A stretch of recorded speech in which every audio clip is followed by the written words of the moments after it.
नमस्कार, आदाब, सत श्री अकाल। आज हम लोग चर्चा करेंगे कि जो प्रथम चरण का चुनाव का जो नॉमिनेशन का जो डेट है 20 मार्च से लेकर 28 मार्च। हालांकि बिहार में 2 दिन का ग्रेस मिला हुआ है होली पर्व को लेकर के, ये 30 मार्च तक है, लेकिन 20 से 28 मार्च का जो समय नामांकन की तिथि की जो घोषणा हुई है पहले चरण के मतदान की, आरजेडी ने आज 4 लोकसभा क्षेत्र में अपने कैंडिडेट के नाम की घोषणा करते हुए सिंबल, ये क्षेत्र है गया, औरंगाबाद, जमुई और नवादा।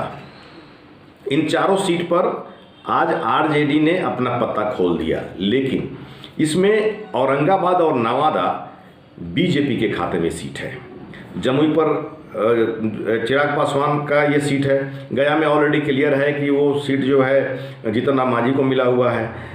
तो यहाँ पर ये 2 सीट पर बीजेपी ने अपना पत्ता अभी तक नहीं खोला है।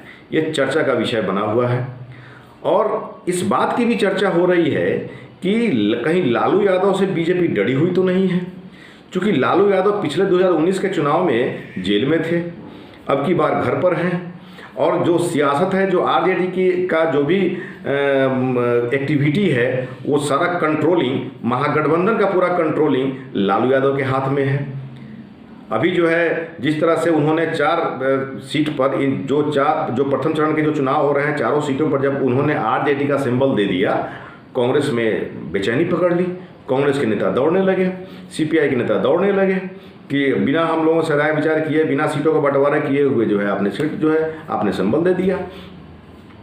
तो ये भी बात खबर, ये सूत्रों के हवाले से खबर आ रही है कि लालू यादव कांग्रेस के डायरेक्ट आला कमान के साथ कांटेक्ट में है और आला कमान भी जान रही है कि यहाँ पर जो है लालू यादव का जो गुणागणित है वो बहुत कारगर होगा। इसलिए वो जो है लालू यादव बिहार कांग्रेस को तरजीह नहीं दे रहे हैं और वो जो है डायरेक्ट आला कमान के कांटेक्ट में हैं। और ऐसा भी जो है चर्चाएं हमेशा होती रहती हैं कि कांग्रेस में चुनाव के समय में, टिकट के समय में क्या क्या धांधलियां होती हैं। ये जो है कांग्रेस के कार्यकर्ता खुद जो है कभी कभी हंगामा करते रहते हैं चुनाव के समय में, तो ये भी जो है आला कमान को पता है।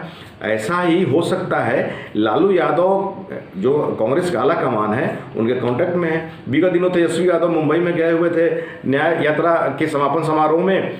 मुंबई में राहुल गांधी से उनकी मुलाकात हुई। तो ये सारी बातें हैं जो यहाँ पर महागठबंधन के सारा एक्टिविटी, सारा कंट्रोल अभी लालू यादव के हाथ में है और बीच ये बढ़िया से जान रही है कि लालू यादव मतलब जनता का नब्ज। लालू यादव जनता का नब्ज जानते हैं, शायद इसीलिए कभी वो शगुफा की या किसी तरह का नारा दे करके बिहार की सत्ता में काबिज रहे। देश की दशा और दिशा कभी वो तय किया करते थे जब इंद्र कुमार गुजराल को राज्यसभा भेजने में उनकी अहम भूमिका थी और इंद्र कुमार गुजराल देश के पीएम बने थे। तो लालू यादव की जो पकड़ है, जो सोच है, कहीं इससे जो है बीजेपी यहाँ पर डरी हुई तो नहीं है कि वो ये चाह रही है कि पहले आरजेडी अपना यहाँ महागठबंधन अपना पद, या फिर ऐन मौका पर सरप्राइजिंग कैंडिडेट वाला फार्मूला मैं बनाऊं। सरप्राइजिंग कैंडिडेट वाला फार्मूला बीजेपी अख्तियार कर रही है। सरप्राइजिंग कैंडिडेट का जो फार्मूला है, जो पॉलिटिक्स, इसकी शुरुआत इंदिरा गांधी ने की थी। जब 1977 में, जब 21 मार्च 1977 को जब आपातकाल ख़त्म हुआ था और इस आपातकाल ये पूरे दौरान मैंने लगभग 21 महीने के बाद में जो फिर चुनाव हुआ, आम जो चुनाव हुआ, उसमें इंदिरा गांधी ने ये पॉलिटिक्स अख्तियार किया था। भले ही कांग्रेस की हार हो गई थी, लेकिन उसके बाद में जो चुनाव हुए उसमें भी surprising candidate politics Indira Gandhi ने खेली थी और उसमें उनको अच्छी खासी सफलता भी मिलती चली गई। हालांकि ये फॉर्मूला यूपी और कई स्टेट में बीजेपी ने भी करी है, लेकिन अब की बार बिहार में ये इम्प्लीमेंट कर रही है। जैसा कि उसके एक्टिविटी से लग रहा है, बीजेपी की एक्टिविटी से लग रहा है और जो खबरें जो आ रही हैं, जो चर्चा हो रही है, उससे ये ऐसा ही लग रहा है। क्योंकि कहा गया है ना कि activities of men are the best interpreters of their thoughts.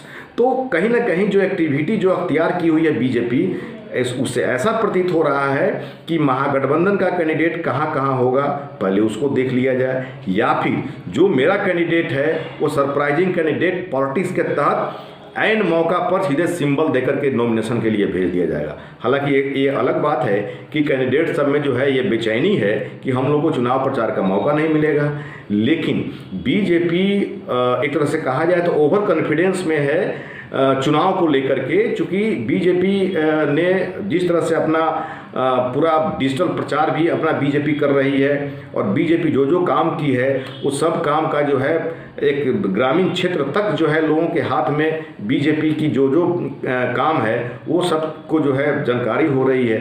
तो ये कहीं ना कहीं बीजेपी ओवर कॉन्फिडेंस में है और इसको लेकर के ये फॉर्मूला बिहार में तय किया गया है कि सरप्राइजिंग कैंडिडेट पॉलिटिक्स किया जाएगा। यहाँ भी का अगर की घोषणा कर दी जा रही है, वैसी स्थिति में महागठबंधन को, लालू यादव को ये सेटिंग करने में जो है वक्त मिल जाएगा कि कैसे कैसे कहाँ कहाँ पर गुणा गणित कर दिया जाए।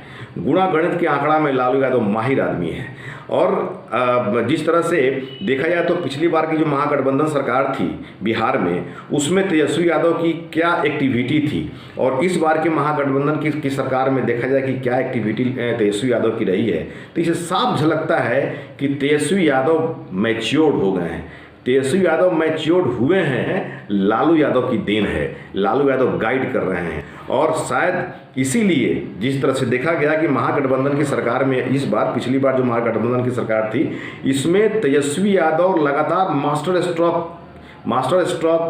स्ट्रोक खेलते जा रहे थे। चाहे वो जातिगत गणना की बात हो या फिर नौकरी देने की बात हो, ये जो कुछ भी माने कुछ ऐसे सब एक्टिविटीज़ जो है ये तमाम जो है लगातार मास्टर स्ट्रोक खेल रहे थे। हालांकि तेजस्वी यादव का एम्बिशन 2025 का है, लेकिन 2024 भी ट्रेलर है और चूंकि मौजूदा समय में आरजेडी का एक भी सांसद नहीं है लोकसभा में, तो वैसी स्थिति में विस्तारवादी नीति कोई भी पार्टी अख्तियार करती है। खोई हुई ज़मीन कोई भी पॉलिटिकल पार्टी चाहती है कि वो ज़मीन वापस मिल जाए।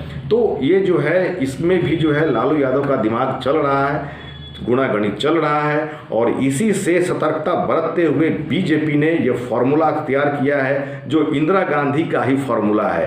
तो एक तरह से कहा जाए कि समय इतिहास दोहराता है और इस तरह की परिस्थितियां बन रही है। बहरहाल ये सातों चरण का जो भी चुनाव होगा, मौजूदा समय के अनुसार यही लग रहा है कि BJP surprising candidate politics Bihar में खेलेगी। इस पॉलिटिक्स के बारे में, इस खबर के बारे में आपकी क्या राय है? आप कमेंट्स ज़रूर करें। अच्छा लगे तो सब्सक्राइब करें, लाइक करें और शेयर करें। धन्यवाद।